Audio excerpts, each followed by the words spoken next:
Di dalam hidup, beberapa kemudian dari kita ditempa yang namanya kesulitan. Coba kalau mau kita hitung berapa kali kita punya masalah dalam hidup kita.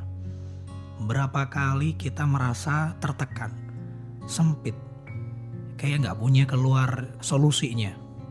Berapa kali kita punya rasa sakit yang teramat banget sehingga dada kita terasa sesak. Fisik kita juga merasakan efek samping dari sakit hati yang tidak kunjung keluar jalannya. Berapa kali kita merasa kosong, hampa, hidup gak jelas. Yang itu sampai bikin hati kita nyesek. Berapa kali? Gak terhitung. Semua keadaan itu tidak menyenangkan dalam hidup kita. Tapi gak bisa kita hindari. Yang namanya hidup, pasti kita harus mengalami hal-hal yang seperti itu tadi. Seneng gak seneng, lapang gak lapang, terpaksa sekalipun tetap harus kita alami. Toh terbukti kita masih bisa bertahan sampai saat ini. Kehidupan yang kemudian kita jalani masih baik-baik saja. Buktinya kita bisa napas, bisa hidup, bisa beraktivitas. Itu artinya kita bertahan. Dan justru dari itu semuanya kita jadi pribadi yang lebih baik. Kita bisa jadi pribadi yang lebih kuat. Inilah hikmah daripada kita bertahan sampai saat ini. Padahal pas waktu kita dulu mengalaminya, ketika kita dulu menghadapinya, kayaknya dunia itu berat banget untuk kemudian kita angkat lagi. Kayaknya sulit banget dijalani. Kayak bumi itu gak berputar, masalah kayaknya tetap di kita aja. Seolah-olah gak ada jalan keluar. Rasanya kita menjadi manusia yang paling menderita di dunia. Nah, kalaupun kita pilih untuk menumpahkan perasaan kita ke teman yang lain, ke orang yang lain, kita curhat begitu, kayaknya orang lain gak bisa untuk kemudian memahami apa yang kemudian kita rasakan. Justru malah bikin enep, makin perih ketika kita cerita, kita curhat, malah dilawan balik dengan curhatan yang lebih berat lagi. Kayaknya dia juga pengen curhat yang sama. Kamu gitu aja nyerah, aku loh begini. Nah ini dia. Sekalipun kita menghadapi fase-fase seperti itu, buktinya kita masih bertahan. Bangkitnya kita dari sebuah keterpurukan, kemudian kita berpindah dari kegagalan menuju kesuksesan, dari kesusahan kesedihan menuju kebahagiaan, itu bukan serta-merta datang dari kekuatan kita sendiri.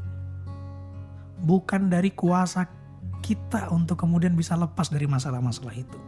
Bukan karena kehebatan kita. Lalu pertanyaannya, dari siapa?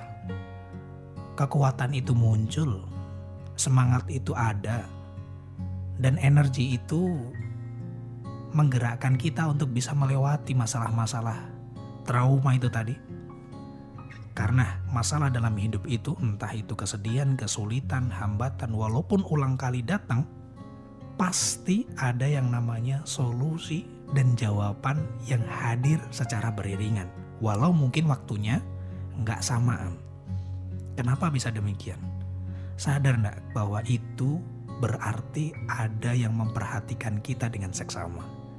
Kalau kita mau membuka diri, pasti kita bisa merasakan bahwa setiap masalah yang hadir di dalam hidup kita lengkap dengan solusi dan jawabannya. Walaupun jawabannya nggak saat itu juga, melainkan ada waktu, ada proses yang kemudian baru kita sadari di belakang. Sadar nggak bahwa kita ngerasa seolah-olah diawasi? Kayaknya kita sedang sengaja dikasih masalah dan sengaja dikasih solusi dengan cerita yang sedemikian rupa. Ada yang mengamati, ada yang kemudian mengukur dengan jelas apa saja yang kita perlu, apa saja yang kita butuh, kemudian diberikan bantuan tepat pada waktunya. Ada campur tangan Allah di dalam setiap urusan kita. Coba kita ingat-ingat balik lagi ya. Pas waktu momen-momen kita jatuh, momen kita lemah, momen kita gak punya kemampuan apa-apa. Kayaknya gak mungkin dengan kekuatan kita itu kita bisa bangkit, bahkan kita bisa menyelesaikan masalah itu. Ini adalah cara kita untuk muhasabah, flashback. dari hal-hal yang kita abaikan sebenarnya dalam masalah. Kita taunya lewat aja, kita taunya sukses aja. Ketika sudah sukses kita lupa dengan masalah-masalah yang kita hadapi. Masalahnya, traumanya nggak lupa, tapi proses menuju lepas dari masalah itu kita nggak sadar betul. Ternyata ketika kita mau merenung, mau bermuhasabah, dari proses kita ada masalah, kemudian ketemu solusi, kemudian tergerak untuk kemudian lepas dan sukses, itu ada peran dari yang maha kuasa atas segala sesuatu yang terjadi dalam hidup kita. Proses menguatnya kita ini memiliki fase-fase. Ada banyak kejadian. Mungkin hadirnya proses itu dibantu melalui orang ketiga. Kehadiran orang-orang kita yang bisa membantu menyelesaikan masalah kita. Mungkin dengan buku yang kita baca.